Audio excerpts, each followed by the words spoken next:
Hello नमस्कार। 2025 के पहले वीडियो में आपका स्वागत है। आज हम रिकॉर्ड कर रहे हैं इन्वेस्टमेंट थीम के अंदर में डिफेंस सेक्टर के बारे में। डिफेंस सेक्टर जो कि बहुत ही इम्पॉर्टेंट सेक्टर बन गया है पिछले कुछ सालों से, खासकर जब रशिया यूक्रेन का वॉर चालू हुआ था तब से दुनिया भर के अंदर में डिफेंस की बातें बहुत एग्रेसिव हो गई। और इंडिया में दो बातें हुई, एक तो ऑब्वियसली डिफेंस का कैपिटल एलोकेशन बढ़ा, साथ साथ में इंडिया के अंदर में इंडिजिनस मतलब मेक इन इंडिया जो कि डिफेंस के लिए बहुत ज़रूरी था, उसकी भी बातें चालू हो गई। 2020 से जो एक ट्रिगर हुआ ये पूरा थॉट प्रोसेस आज भी ये वैलिड है और मुझे लगता है आने वाले कुछ सालों में ये theme will be valid for good. तो इस थीम के बारे में जानते हैं। कई स्टॉक हो सकता है जो आपको लग रहा होगा चल चुके हैं, बट जैसा कि मेरा थॉट प्रोसेस रहता है, इन्वेस्टमेंट थीम का पर्पस क्या है कि आप थीम को स्टडी करें, कन्विक्शन बिल्ड करें और जब भी मार्केट के अंदर में करेक्शन आए वो स्टॉक्स जो इस थीम को बिलोंग करते हैं उनमें पार्टिसिपेट करिए। तो वो मेरा थीम चल रहा है। और अगर आप मेरे साथ पहली बार जुड़े हैं तो इन्वेस्टमेंट थीम वीडियो के माध्यम से I am trying to simplify investment themes which is valid for all of us. इसमें मैं एक सिंपल काम करता हूँ, थीम पकड़ता हूँ, कन्विंस होता हूँ, स्टॉक्स आइडेंटिफाई करता हूँ और उनमें momentum, longer tenure momentum play करने की कोशिश करता हूँ। अगर आप मुझसे जुड़े तो आपको प्रोसेस पता होगा, नहीं जुड़े तो टाइम आ गया है कि मुझसे परमानेंटली जुड़ जाइए। तो प्रेजेंटेशन मेरे सामने, मैं आपके सामने, चालू करते।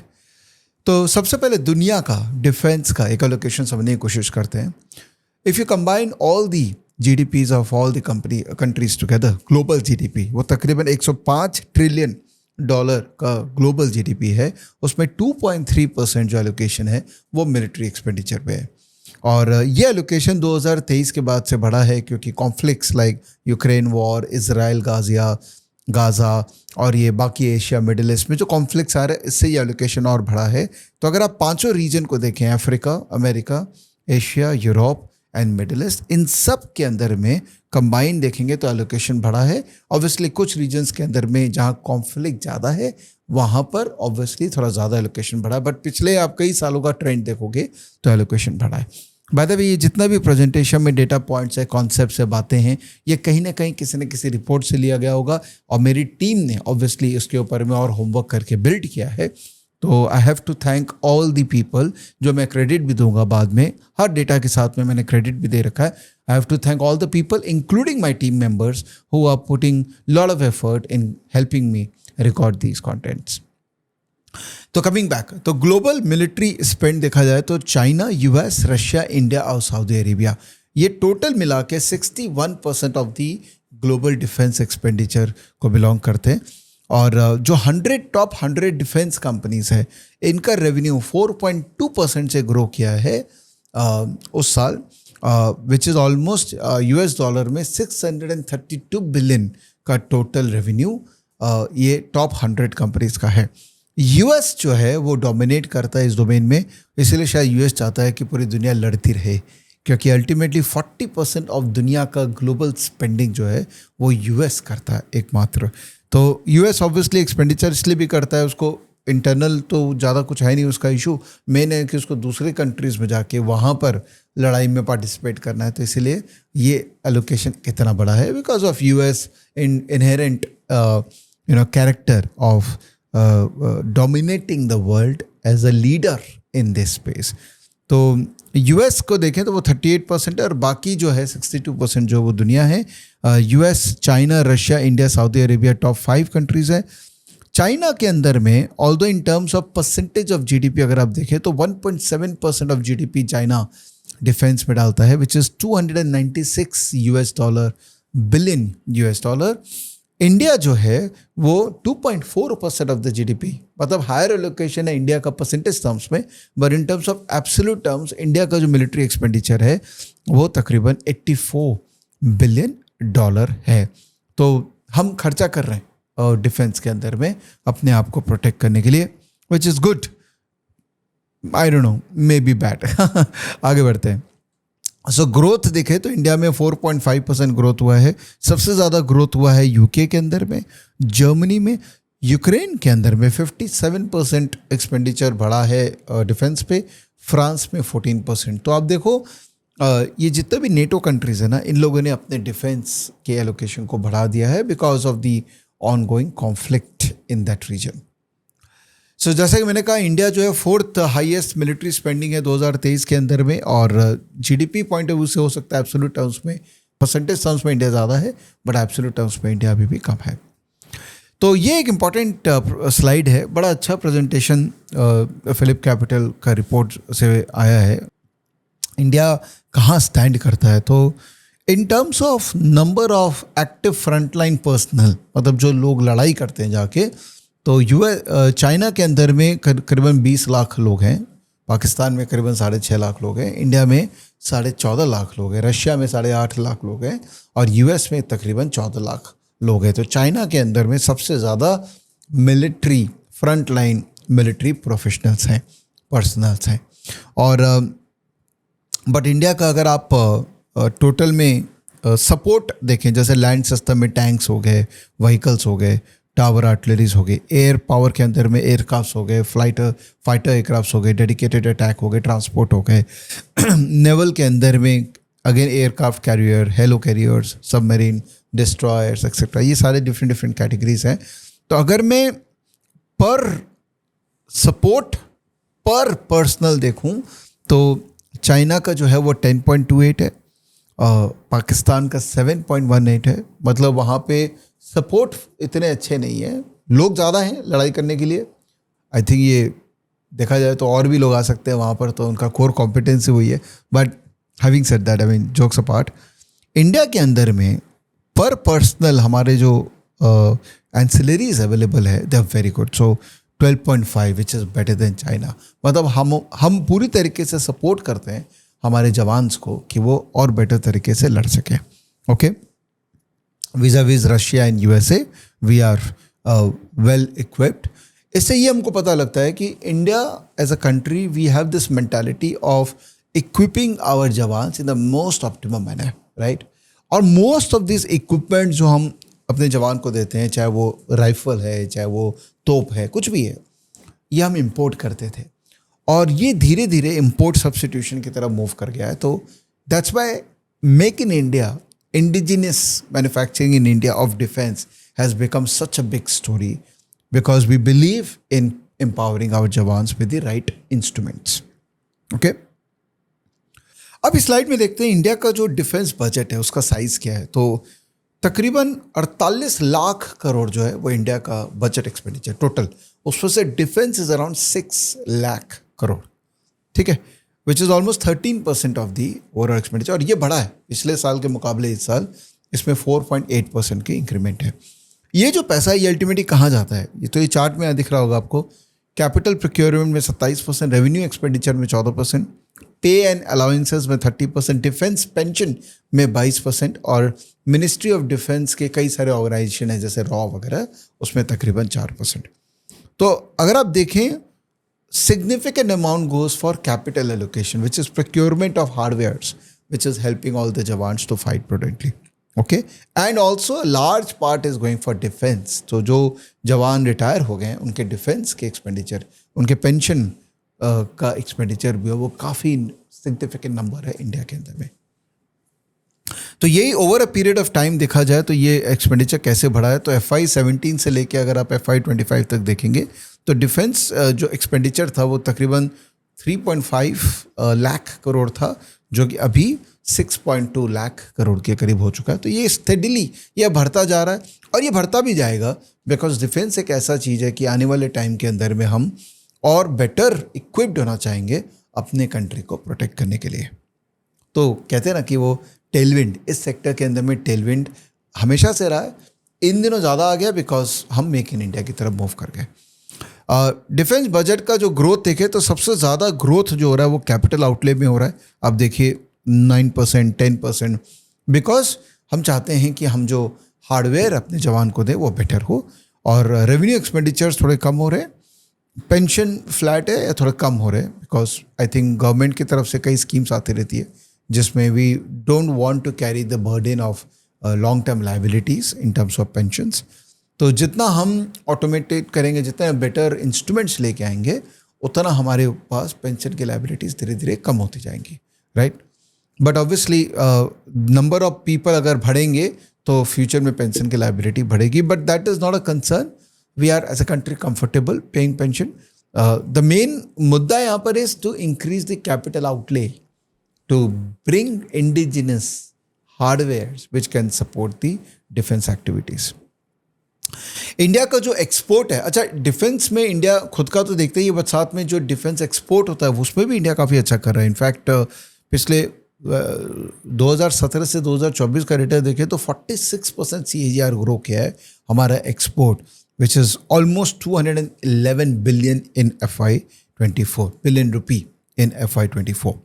1 बिलियन 100 करोड़ होता है भाई देवे. हाँ, तो 211 बिलियन रुपी मतलब हो गया 21,100 करोड़ का हमारा एक्सपोर्ट हुआ है. 46% CAGR. The government wants to increase it to 300 billion rupee, मतलब 30,000 करोड़ का मिनिमम गवर्नमेंट चाहती है कि वो करे bye FY25, which is 42% growth.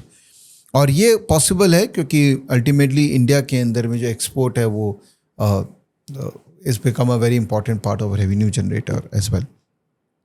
US 39% export करता है, रशिया 15% एक्सपोर्ट करता है, और फ्रांस जो है वो 9% एक्सपोर्ट करता है. इंडिया का डिफेंस एक्सपोर्ट एक्सप्लोर कर रहा है, बट द सेम टाइम हमारा इंपोर्ट भी डिपेंडेंसी भी है. Almost 35% of our capital procurement we are still importing. We are one of the top arms importer. 2019 और 2023 के बीच में देखा जाए तो import increase by 4.7% in last previous average of previous 5 years. और इंडिया का जो इम्पोर्ट है वो 36% ऑफ दी टोटल एक्विजिशन है. उसमें एयरफोर्स 53%, नेवल 38% और आर्मी जो है वो 17% कंट्रीब्यूट करता है. So this is our dependency on import which government want to reduce. तो डिफेंस एक्विजिशन पॉलिसी आई थी 2020 में, और उसके बाद से ही एक सेक्टर के अंदर में टेलविंड चालू हुआ. इस पॉलिसी के अंदर में अलग अलग प्रायोरिटाइज में कैटेगराइज कर दिया गया वेंडर्स को. पहला हो गया by Indian priority 1, second is by Indian priority 2. By Indian priority 1 के अंदर हुआ कि पूरा का पूरा इंडिया में ही मैन्युफैक्चर हो रहा है और इंडियन वेंडर से ही प्रोक्योर किया जा रहा है.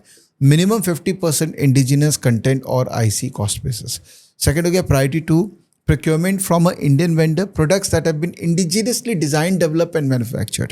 Okay, minimum 50% indigenous content होना चाहिए, और products having 60% indigenous content. Priority 3 हो गया buy and make, procurement of fully formed equipment from an Indian vendor with a tie-up with a foreign OEM. तो ये क्या उन्होंने प्रायोरिटीज दे दी कि अगर ऊपर वाले में अगर आप बिलोंग करते हैं तो हम आपसे लेने का प्रायोरिटी करेंगे. इसलिए इंडियन कंपनीज जो डिफेंस इक्विपमेंट बना रही थी उनके स्टॉक प्राइस में इतना ज़बरदस्त आपको उछाल दिखा, बिकॉज वो सारे प्रायोरिटी 1, प्रायोरिटी 2, प्रायोरिटी 3 में कवर होते थे.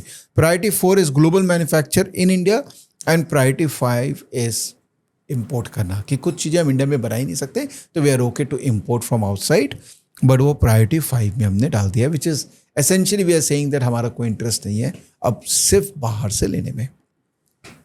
आत्मनिर्भर भारत, ये एक स्लोगन, एक अब मान लीजिए एक पॉलिसी है जो कि गवर्नमेंट ने दिया था, जिसका ऑब्जेक्टिव यही था कि हमको आत्मनिर्भर बनाना है भारत को और मैन्युफैक्चरिंग के अंदर में बड़ा करना है. तो एक नेगेटिव इंपोर्ट लिस्ट उन्होंने रिलीज़ की कि ये जो है इनको तो हम इंपोर्ट करेंगे ही नहीं. एक दूसरा है पॉजिटिव इंडिजनाइजेशन लिस्ट की, ये जो है पॉजिटिव लिस्ट कि हम इनको इंडिया में बनाएंगे.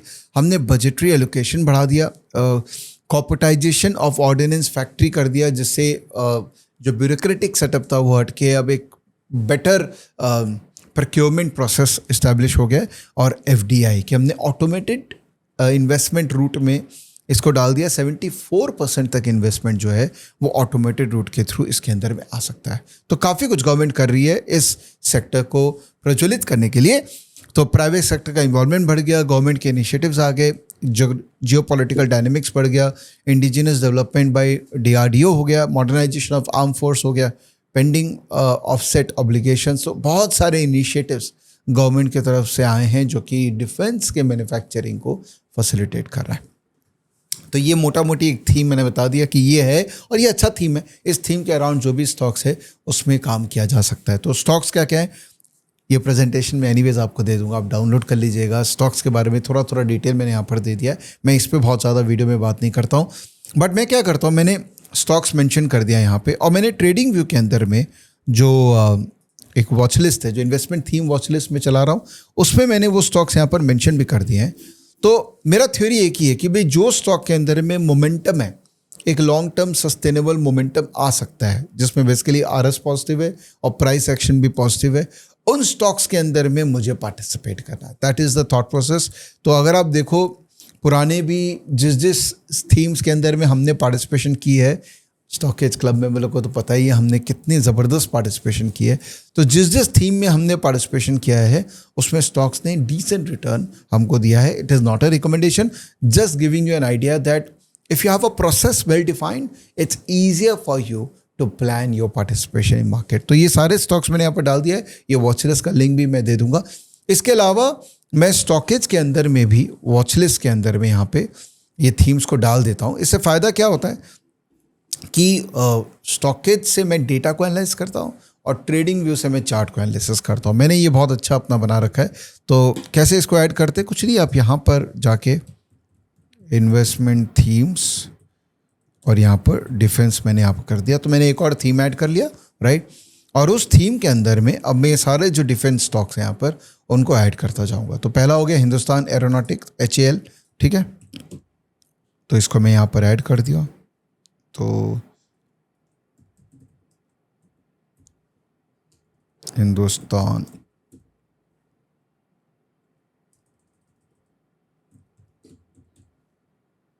Aeronautics,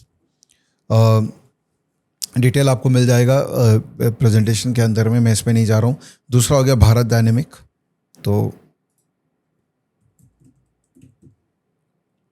Bharat dynamic and so on. तो ये मैं सारा अपना वॉच लिस्ट में आज ऐड कर लूँगा ताकि मेरा ट्रैकिंग चालू हो जाए, और इनमें कोई भी स्टॉक्स में कोई इंसाइट आ रहा है, कोई डिलीवरी डेटा आ रही है, कुछ टेक्निकल ब्रेकआउट्स आ रहा है, वो सारा मेरे को स्टॉकेज का वॉच लिस्ट, जो कि इंटेलिजेंट वॉच लिस्ट है, वो करके देता है। ऑलराइट। और ट्रेडिंग में तो मैंने आपको बता दिया मैं कैसे करता हूँ। तो ये सारे स्टॉक्स हैं, एक बार नाम फटाफट देख लेते हैं। Hindustan aeronautics, Bharat dynamic, Paras defence, idea forge, NIBE limited, Bharat electronics, data patterns, Mazagon, Cochin shipyard, garden reach, Zen technology, solar industries, Astra micro, ये सारी कंपनीज हैं जो डिफेंस में किसी न किसी तरीके से पार्टिसिपेट करके वैल्यू खुद का भी क्रिएट कर रहे हैं, स्टेक होल्डर्स का भी कर रहे हैं, और हमारा जो कंट्री है जिसका डिफेंस एक इम्पॉर्टेंट कंपोनेंट हो गया आज की डेट में, उस पर भी कंट्रीब्यूशन कर रही है। Alright, so thank you so much ये वीडियो देखने के लिए। छोटा सा वीडियो था, I hope you liked it and will share with your friends and family. And this presentation is anyways there, download करिए, यूज करिए, ओपन सोर्स एजुकेशन है। And I have to thank sources like Phillip capital, care edge, stock edge and few company results. Thank you so much, bye, अपना ध्यान रखिए, have a great 2025। मिलते हैं एक और इन्वेस्टमेंट थीम वीडियो में जल्दी, तब तक जय हिंद।